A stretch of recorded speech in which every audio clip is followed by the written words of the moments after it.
Whew, good evening, everyone.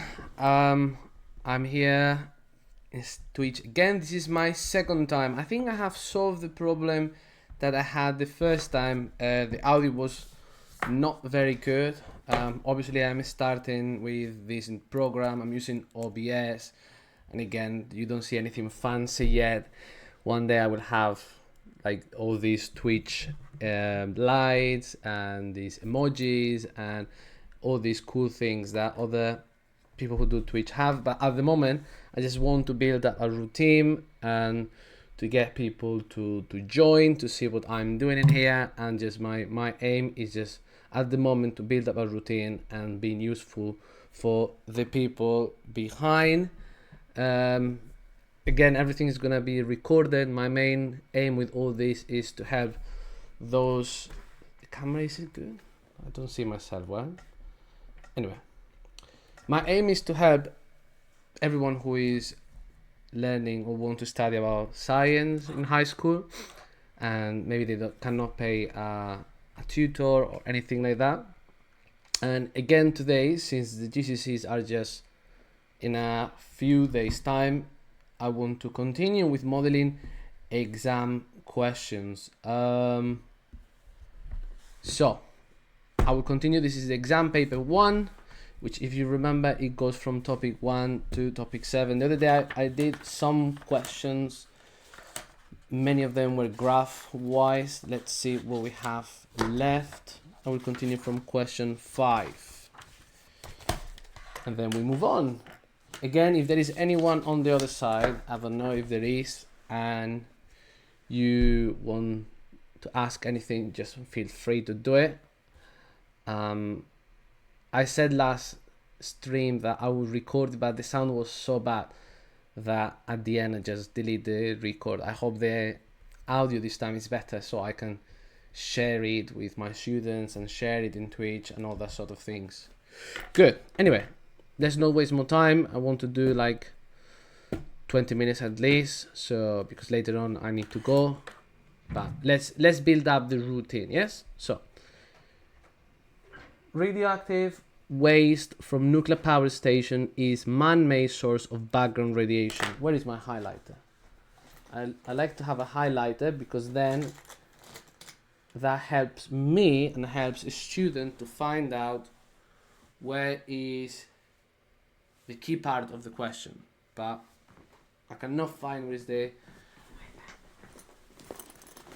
here it is. I knew it was not far. A highlighter. Always a highlighter for the question is good idea. So we're talking about background radiation, all right? Remember that is the radiation that is just in the environment and is not due to any sort of radioactive decay. But for example, there is background radiation that's coming from the ground. It's mostly argon. There is background radiation in hospitals. There is background radiation in nuclear power station. I don't know where else could be background radiation. Many times my students, they ask me if bananas, they are radioactive, and bananas, they have an isotope of potassium that is radioactive, but nothing to worry about. Anyway, give one other man-made important source of background radiation. Don't make your life complicated. One source of background radiation that is man-made are hospital or anywhere where they perform. Oh, it's too light the camera, yes? Wait a second. Hospitals or any place where they make X-ray imaging, all right? Nuclear power station use the energy released by nuclear fission. Important fission because there is another one that is fusion, but we haven't been able to do it yet. We can do fission, which is the breaking down of large radioactive elements and to generate energy and electricity with it. But fusion, which is the one that happened in the stars, we didn't manage to do it industrially. We can make weapons, what we call the H-bomb, but not to produce energy yet. Maybe in the future some of you will be able to do it. Give the name of one nuclear fuel. one nuclear fuel. Okay, the most common one is uranium. To be more specific, the one we use in nuclear power plants is uranium-235-92. Let me check the marker scheme, because nowadays there are some modern ones that they also use another element called thorium, which is lighter than uranium, or plutonium also. But I know that nowadays there are some modern nuclear reactors. I think in France they have some of those that they use thorium. I don't see myself well.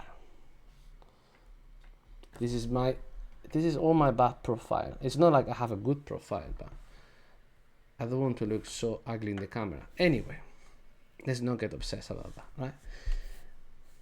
Nuclear fission releases energy.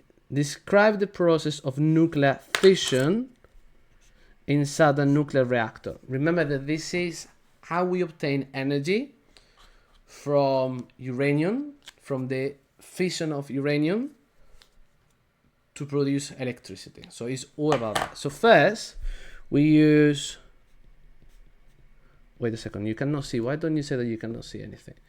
We use uranium-235 as a fuel. And then what we are going to do is we're going to bombard it, or we're going to force the uranium-235 to absorb one neutron. We bombard the uranium with a slow neutron. We call it a slow neutron because the speed of that neutron needs to be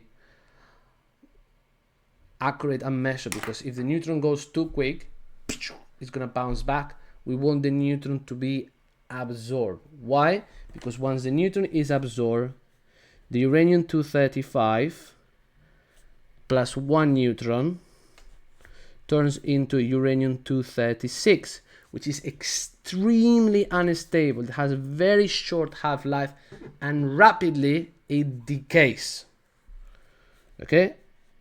Once neutron is absorbed in the nucleus,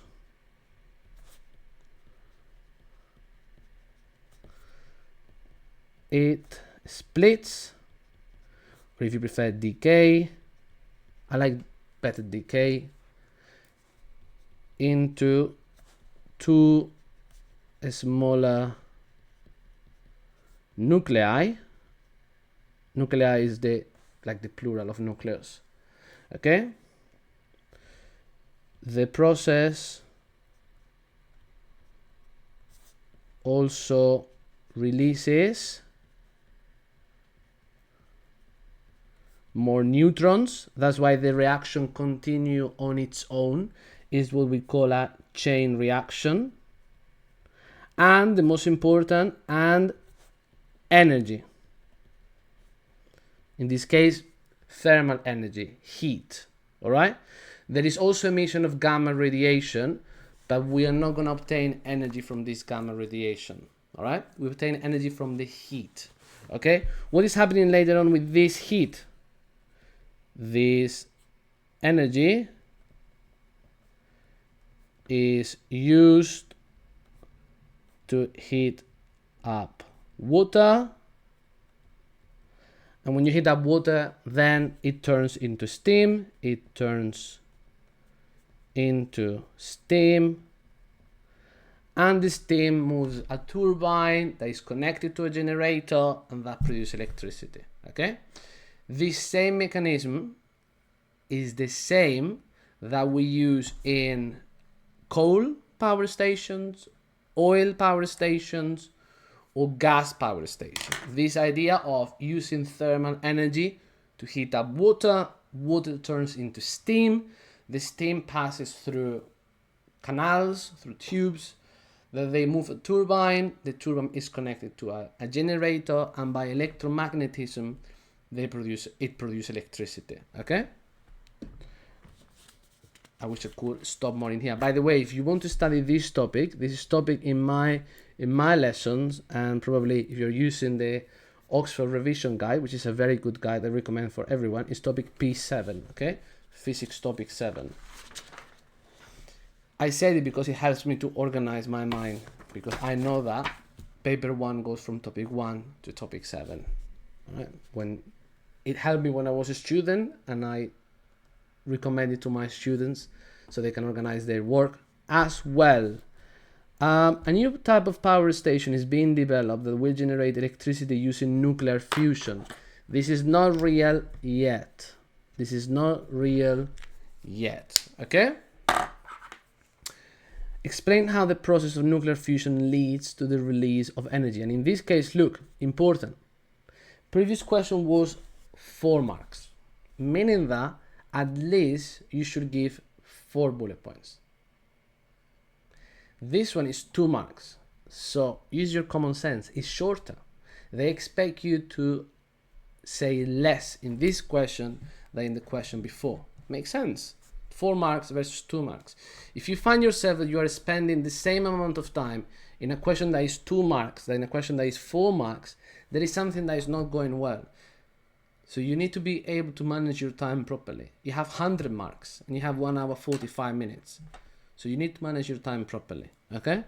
I always say to my students that 1 minute per mark, and that will give you some extra time for revision. That's all. Anyway, so in nuclear fusion, we do something that is, I would say, the opposite of fission, because in fission we have a large nucleus, uranium, plutonium, thorium. I'm talking about elements that they have over 200 particles in the nucleus. We break it down, and in that we obtain energy. Meanwhile, in fusion is we have 2 elements, very, very light. We get them together, and that produces another element that is larger. In this case, we use 2 isotopes of hydrogen, which is, this is just for your curiosity, we use deuterium, which is an isotope of hydrogen where the hydrogen has 1 proton and 1 neutron, and we also use tritium, which is another isotope of hydrogen where we have 2 neutrons and 1 proton. Okay, so what are we going to say? I think it's quite clear. We use light elements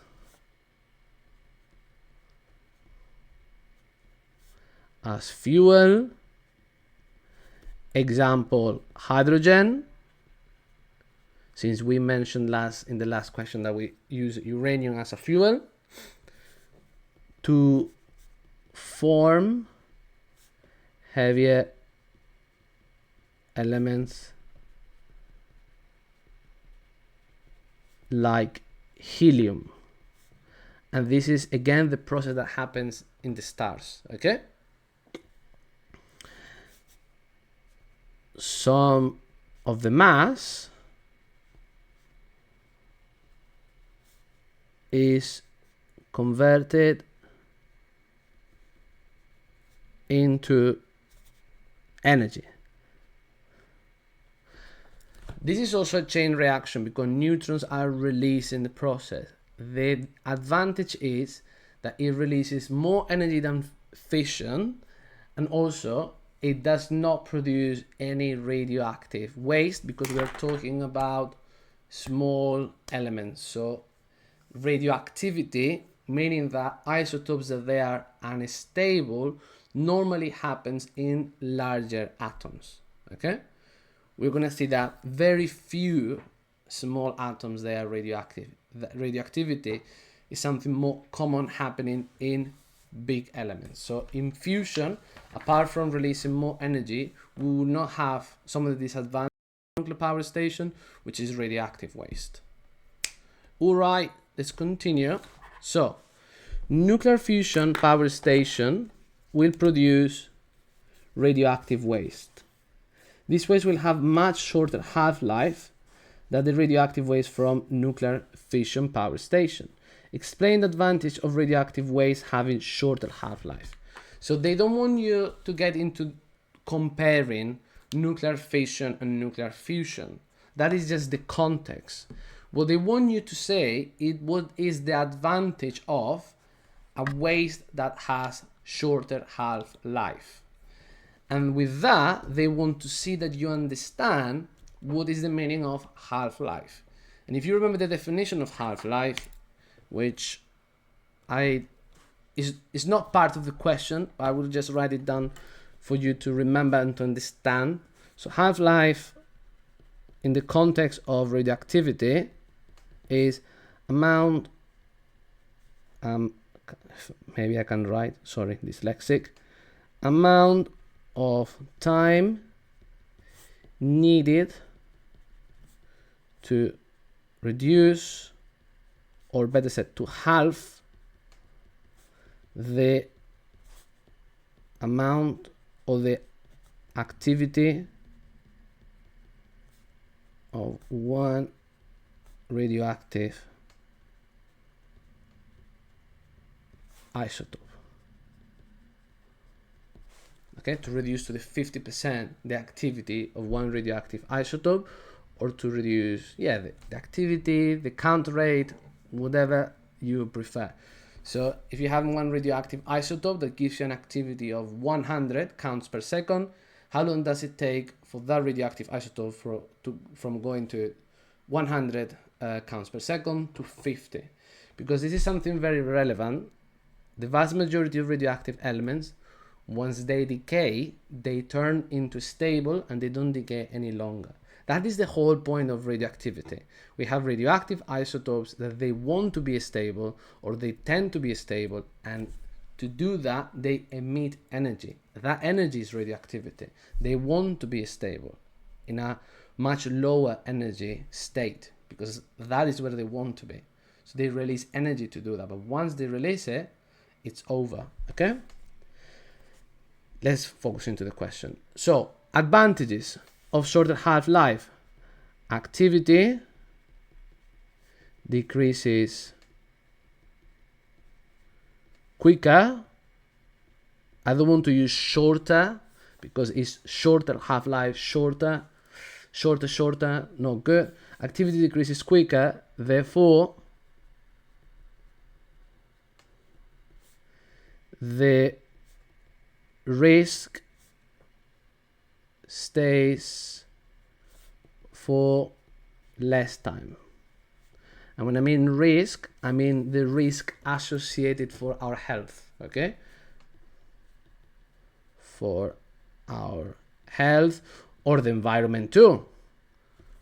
I think that radioactivity is not only risky for us, it's risky for the environment as well, animals included, okay? So if something has a shorter half-life, it will reduce its radioactivity risk much faster, much quicker. All right, almost there. I promised 20 minutes because later on I need to go to judo, but let's do one more question. So, figure 9 shows a theme park ride called Aqua Shoot. Riders of the Aqua Shoot sit on a sled and move down. I don't know if you can see the image. It's in black and white. Whoa, sorry. There you go, that's the image. So clear what we have is a situation where we are sliding down. I haven't read the full question, but my instinct tells me that we are talking about energy transfer. So, a light gate and a data logger can be used to determine the speed of each of the rider and sled speed. What two measurements are needed to determine the speed of the rider and the sled? So let's think about how do we calculate the speed? And this is probably something that you just need to open your, light up your brain, and you think like, oh my God, is there in the equation sheet the formula to calculate the speed? Most probably there is. If not, you should know that speed is equal to distance divided by time. So when they ask you what two things do you need to measure the speed, Distance and time. Do we have this? Yes. The length of the sled, that's the distance traveled. And what else do we have? The time. There you go. This question is easy. Easy. Very easy. Super easy. What two things do we need to measure speed? Distance and time. Sorted. Let's go to the next question. Oh, I love them because this one involves maths, and those who are my students, they know I love maths. Okay? 6.2. The decrease in gravitational potential energy of one rider on the sled was 8.3 kilojoules. Careful with the units. The units for energy they are not kilojoules, is joules. Careful with that. And also, remember, gravitational potential energy is the energy associated with objects that they are above the ground. So when you're on the top of the slide, you have gravitational potential energy, but when you are ground level, you have no gravitational potential energy. Where is that energy going? It's turning into kinetic energy. The rider moved through a vertical height of 17 meters, and the gravity on this planet is 9.8 Newton per kilogram. Calculate the mass of the rider. Easy peasy lemon squeezy. You need to use the following formula. Potential energy, I call it EP, potential energy, is equal to the mass times the gravity times the height. However, what they're asking is the mass, not the energy. So I need to rearrange it. Mass is equal to gravitational potential energy divided by the gravity times the height. If you're not very good at rearranging, please use brackets, okay? Because later on in the calculator it's going to give you error. Important, I need the units. So 8.33 kilojoules. How many joules is that? You need to multiply by 1,000. In the same way that if you want kilograms into grams, you multiply by 1,000. Kilo is always 1,000, okay? And it's 8,330 joules. So now it just is very easy. Mass is equal to 8,330 joules divided by 9.8 times 17. We go to our calculator very quickly.